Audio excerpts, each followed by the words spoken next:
Նախ ես ուզում եմ շնորհավորել մեր ժողովրդին կաթողիկե Սուրբ Էջմիածնի լուսավոր տոնի առիթով եւ օրվա խորհուրդը, որի համար նաեւ մենք բոլորս հավաքվել ենք ուխտագնացության դեպի Մայրաթոր Սուրբ Էջմիածին, նախ մեր աղոթքը ստան, մեր օրհնությունը ստանալու մեր սիրելի եկեղեցուց եւ նաեւ մեր զորակցությունը հայտնելու ամենայն հայոց կաթողիկոսին եւ մեր հոգեվոր հայրերին եւ առհասարակ հայաստանյաց առաքելական Սուրբ եկեղեցուն։ Ես կարծում եմ, որ հատկապես այս տարին կաթողիկե Սուրբ Էջմիածնի տոն ունի առանձնակի կարևորություն եւ նշանակություն հենց այն պատճառով, ինչպիսին որ ձեր հարցադրումներ, այսինքն եկեղեցու թիրախավորումը ադրբեջանաթուրքական ռեժիմի կողմից, նրանց կողմից, ում համար տոնը ոչ թե առաքելական եկեղեցու տոններն են, ոչ թե մեր Մայր Աթոռի տոնն է, այլ Կուրբան Բայրամը։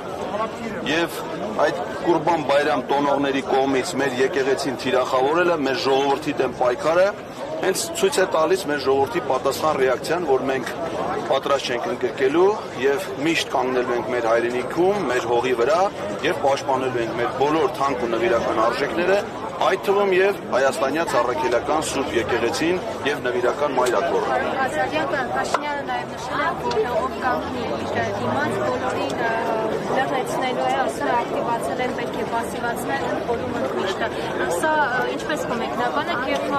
ինչպես եք պայքարելու նրա դեմ։ Ճիշտ ասած մի քանի օր, 2 օր առաջ իր դիմաց կանգնած էր Ռեջեփ Թայիփ Էրդողանը։ Ես չգիտեմ իրան ինքը լրացրել է թե չի լրացրել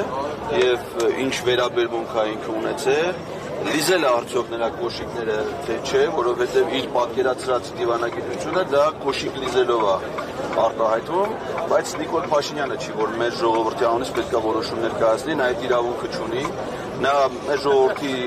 վստահությունը, լեգիտիմությունը վաղուց չունի, չի վայելում եւ բացի դրանից նա անօրինական պաշտոնավոր է, որովհետեւ նա վարչապետ է, ոչ թե Էրդողանի եւ Ալիևի հանձնարարությունները կատարել, այլ կառավարության գործունեության ծրագիրը կատարել։ Իսկ կառավարության գործունեության ծրագիրը չի կատարել։ Իսկ Հայաստանի Սահմանադրության վարչապետային պաշտոնյանա, որը կատարում է կառավարության գործունեության ծրագիրը։ Հետևաբար, քանի որ նա հրաժարվել է իր առաքելությունից, նա նույնիսկ սահմանադրական կարգավիճակ չունի։ Նա այս պահի դրությամբ միած սովորական շարլատան է, որը խաբեությամբ տիրացել է մեր ժողովրդի օրինական իշխանությանը եւ այդ իշխանությունը ծառայեցնում է մեր ճշտամիների շահերին։ Մեր ժողովուրդն հիմար չի, ոտքի է կանգնելու եւ դուրս է շպրտելու։ Իսկ այդ դուրս շպրտելու իրավական ձևը դա վարչապետին անվստահություն հայտնելու գործընթացն է, որը մեկնարկել է պարլամենտում, կա արդեն վարչապետի տեխնացու կամ պատգամավորներ, որոնք նախաձեռնել են այդ գործընթացը, եւ ես կարծում եմ շատ կարճ ժամանակ անց այս գործընթացը առանձնակի թափ է հավաքելու։ Գիտեք ինչի է նման, սա ոնց որ այդ քպեականները մի հատ բանտի մեջ են։ Իրանք իրականում բանտարկյալի կարգավիճակ ունեն, իրանք ազատ մարդիկ չեն, իրանք պատգամավորներ չեն, որ իրանք կամքով որոշումներ կան։ Հիմա մեր խնդիրն է հավաքվենք, այսքանով գնանք, այդ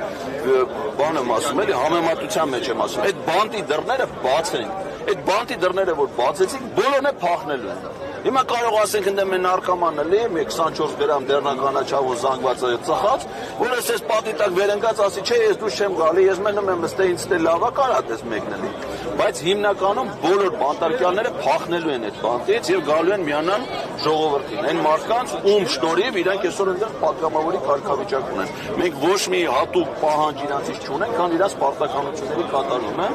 եւ շատ կարծում եմ խորհրդավոր է նաև այսօրվա նշանակությունը, որ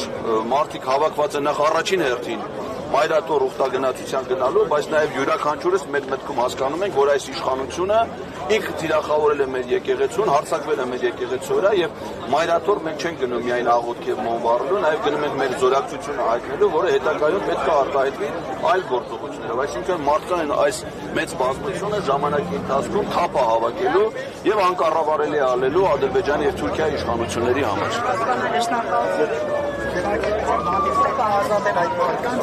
Հիմա հարցս հետևյալն է լինելու, այդ բանդի դռները բացելու քայլեր երբ եք անելու, այսինքն դուք հանդիպում եք խնդրում հանձնաժողովների անդամներին, որոնց ես չեն ընդունում։ Փակ է բանդի դուռը, չեմ կարող։ Բայց առանձին ամեն մի պատգամավոր առանձին հանդիպելու նախաձեռնություն երբ եք։ Գիտեք ինչ, հիմա հենց այդ հանդիպումների չկայանալը իմ այդ բանդի դռների կողմած լինելու հետևանքն է, այսինքն Հակոբ Արշակյանը բանտում է, իրան թույլ չեն տալի, որ ինքը գա տեսակցության։ Ես հիմա գնում եմ ըստ էության բանտարկյալների հետ տեսակցության, որը չի ստա։ Բայց ճիշտ ասած,